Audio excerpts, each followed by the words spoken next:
Pasi u rrah barbarisht investitori libanez me pasaportë amerikane, Fadi Mitri, ka vendosur të largohet nga Shqipëria. Kompania Omnix Albania ka dënuar ngjarjen kriminale dhe nëpërmjet një njoftimi për shtyp, ka lajmëruar se tërhiqet nga çdo investim në Republikën e Shqipërisë.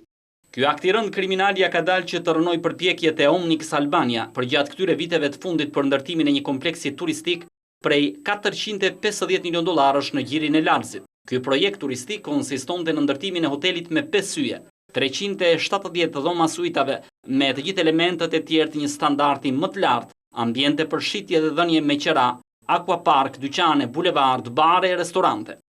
Duke argumentuar më tej largimin e tij, investitori njofton se aktiviteti ndërpritet këtë të martë. Kompania ka përgëzuar qeverinë dhe shumë shqiptar që janë gjendur pranë, por ngjarja e ndodhur duket se është një këmbën alarmi për klimën e biznesit në Shqipëri. Si konkluzion, Omnix Albania dënon ashpër këtë ngjarje të rënd kriminale, e cila sjell indinjat për çdo shqiptar. Duke e filluar nga sot, Omnix Albania tërhiqet nga çdo investim në Republikën e Shqipërisë. Ministria Milva Ekonomi ka vizituar në spital biznesmenin. Ajo i ka kërkuar që të vijojë me të investimin në Shqipëri, duke i ofruar mbrojtje dhe sigurim maksimale 24 orë nga policia.